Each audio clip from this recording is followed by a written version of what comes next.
नमो भगवते वासुदेवाय नमः। जय श्री गणेशाय नमः। जय श्री कृष्णा। राधे राधे। प्रिय भक्तजनों, स्वागत है आप सभी का आपके अपने चैनल खुशी ज्ञान सागर में। प्रिय श्रोतागण, आज वैशाख मास शुक्ल पक्ष की एकादशी तिथि है और आज मोहिनी एकादशी का व्रत है। तो आप सभी भक्तजनों को मोहिनी एकादशी व्रत की हार्दिक शुभकामनाएं। आज के इस वीडियो में आप एकादशी व्रत में सुनी जाने वाली गणेश भगवान की कथा का श्रवण करेंगे। इन कथाओं को सुने बिना एकादशी व्रत अधूरी मानी जाती है, तो आप सभी इस कथा को पूरी श्रद्धा और प्रसन्नचित्त मन से पूरा अवश्य सुनिएगा। एक समय की बात है, एक बुढ़िया माई अपने परिवार के साथ रहती थी। बुढ़िया माई विष्णु भगवान की परम भक्त थी। वह हमेशा दोनों पक्षों की एकादशी का व्रत करती थी और कथा सुनती थी। उन्होंने कभी भी व्रत में गणेश भगवान की कथा न कही न सुनी थी। इस कारण उनका व्रत अधूरा रह गया। परंतु बुढ़िया माई इस बात से अनजान थी। उनको लगता था कि वह तो पूरा व्रत कर रही है और उनके व्रत के पुण्य से उनको वैकुंठ लोक की प्राप्ति अवश्य होगी। देखते ही देखते बुढ़िया माई की मृत्यु हो गई। उन्हें लेने यमलोक के दूत आए। वह देखकर घबरा गई और बोली, मैंने जीवन भर विष्णु भगवान की भक्ति श्रद्धा भाव से किया, एकादशी का व्रत किया। मुझे तो लेने वैकुंठ लोक का विमान आएगा। मैं आपके साथ नहीं चलूंगी। इतना कहकर बुढ़िया माई रोने लगी और विष्णु भगवान को पुकारने लगी। विष्णु भगवान गरुड़ पर सवार होकर बुढ़िया माई के पास आए और बोले, बुढ़िया माई, तूने तो पूरी श्रद्धा से व्रत किया, परंतु तुमने व्रत में कभी भी गणेश भगवान की कथा न कही न सुनी, जिस कारण तेरा व्रत अधूरा रह गया। बुढ़िया माई विष्णु भगवान से जीवन दान मांगने लगी ताकि वह एकादशी का व्रत करके उसका पूरा पुण्य प्राप्त कर सके। इस प्रकार बुढ़िया माई को विष्णु भगवान ने 2 साल के लिए फिर से जीवित कर दिया। अब बुढ़िया माई जीवित होते ही गणेश भगवान का नित्य नियम निभाना चालू कर दिया। अब जब भी एकादशी का व्रत करती तो पहले एकादशी व्रत की कथा सुनती, फिर अंत में गणेश भगवान की कथा सुनने लगी। गणेश भगवान की कृपा से एकादशी का पूरा पुण्य बुढ़िया माई को प्राप्त हुआ। बुढ़िया माई की तपस्या से गणेश भगवान प्रसन्न हुए और बुढ़िया माई के सामने प्रकट होकर बोले, बुढ़िया माई, तुमने मेरे नित्य नियम के साथ ही व्रत में श्रद्धा पूर्वक कथा सुनी, इसलिए मैं तुम पर अत्यंत प्रसन्न हूँ। मैं तुम्हें आशीर्वाद देता हूँ कि जब तक यह पृथ्वी रहेगी तब तक तुम्हारी इस तपस्या का गुणगान लोग करते रहेंगे। साथ ही एकादशी व्रत में तुम्हारी इस भक्ति की कथा को जो भी मनुष्य प्रेम पूर्वक सुनेगा उसको व्रत का संपूर्ण फल प्राप्त होगा। गणेश भगवान बुढ़िया माई पर प्रसन्न होकर बुढ़िया माई का घर अन्न धन से भर दिया। साथ ही रिद्धि सिद्धि का आवास करके अंतर ध्यान हो गए। 2 साल बीतने पर बुढ़िया माई की मृत्यु हुई। इस बार उन्हें लेने वैकुंठ लोक का विमान आया। बुढ़िया माई को पूरे मान सम्मान के साथ वैकुंठ लोक ले जाया गया। गणेश भगवान की कृपा से बुढ़िया माई का घर अन्न धन से भर गया और मरने के बाद वैकुंठ धाम का वास मिला। हे गणेश जी महाराज, जैसे आपने बुढ़िया माई पर प्रसन्न हुए, बुढ़िया माई के व्रत को पूर्ण किया, उसके घर को अन्न धन से भर दिया, वैसे ही एकादशी व्रत करने वालों को भी पूरा फल देकर उनका घर अन्न धन से भर देना।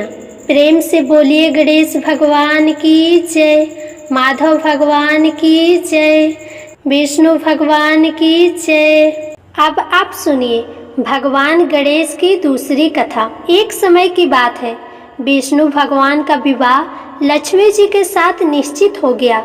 विवाह की तैयारियां होने लगी। सभी देवताओं को निमंत्रण भेजे गए, परंतु गणेश जी को निमंत्रण नहीं दिया।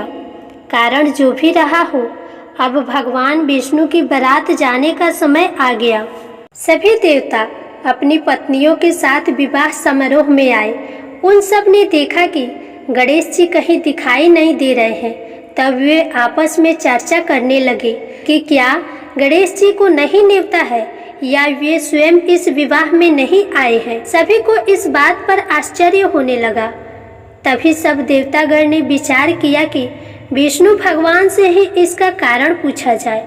विष्णु भगवान से पूछने पर उन्होंने कहा कि हमने गणेश जी के पिता भोलेनाथ महादेव को न्योता भेजा है। यदि गणेश जी अपने पिता के साथ आना चाहते तो आ जाते, अलग से न्योता देने की कोई आवश्यकता भी नहीं थी। दूसरी बात यह है कि उनको 1.25 मन मूंग, 1.25 मन चावल, 1.25 मन घी और 1.25 मन लड्डू का भोजन दिन भर में चाहिए। यदि गणेश जी नहीं आएंगे तो कोई बात नहीं, दूसरे के घर जाकर इतना सारा खाना पीना अच्छा नहीं लगता। इतनी वार्ता कर ही रहे थे कि किसी ने सुझाव दिया, यदि गणेश जी आ भी जाए तो उनको द्वारपाल बनाकर बैठा दिया जाएगा कि आप घर की देखभाल करना, आप तो चूहे पर बैठकर धीरे धीरे चलेंगे तो बारात से बहुत पीछे रह जाएंगे। यह सुझाव भी सबको पसंद आ गया तो विष्णु भगवान ने भी अपनी सहमति दे दी। होना क्या था, इतने में गणेश जी वहां पहुंचे और उन्हें समझा बुझाकर घर की रखवाली के लिए बैठा दिया गया। बारात चल दी। तब नारद जी ने देखा कि गणेश जी तो दरवाजे पर ही बैठे हुए हैं। तो वे गणेश जी के पास गए और रुकने का कारण पूछा। गणेश जी कहने लगे कि विष्णु भगवान ने मेरा बहुत अपमान किया है। नारद जी ने कहा कि आप अपनी मूषक सेना को आगे भेज दे तो वह उन लोगों का रास्ता खोद देगी, जिससे उनकी वाहन धरती में धंस जाएगी। तब आपको सम्मान पूर्वक बुलाना ही पड़ेगा।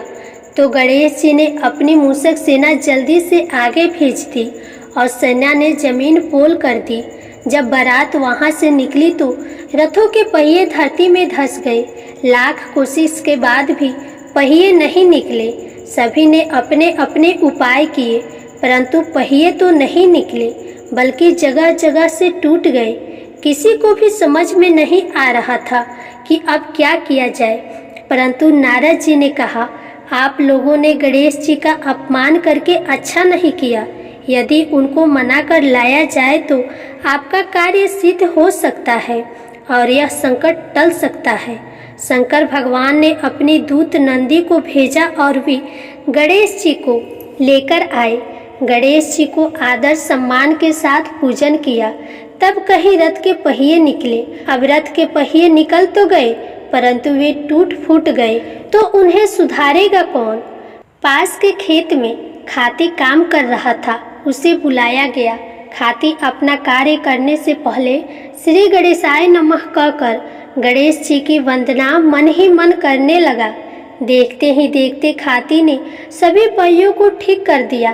तभी खाती कहने लगा कि हे देवताओं, आपने सर्वप्रथम गणेश को नहीं मनाया होगा और न ही उनका पूजन किया होगा, इसलिए तो आपके साथ यह संकट आया है।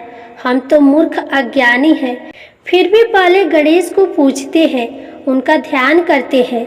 आप लोग तो देवतागण हैं, फिर भी आप लोग गणेश जी को कैसे भूल गए। अब आप लोग भगवान श्री गणेश की जय बोलकर जाएं, आपके सब काम बन जाएंगे और कोई संकट भी नहीं आएगा। अब सबको अपनी अपनी गलती का पश्चाताप हुआ और सबने भगवान गणेश की जयकारा करते हुए और बारात वहां से चल दी। विष्णु भगवान का लक्ष्मी जी के साथ विवाह संपन्न करा के सभी सकुशल घर लौट आए। हे गणेश जी महाराज, आपने जैसे विष्णु भगवान के कार्य को सिद्ध किया, वैसे सभी के कार्यों को सिद्ध करना। प्रेम से बोलिए गणेश भगवान की जय।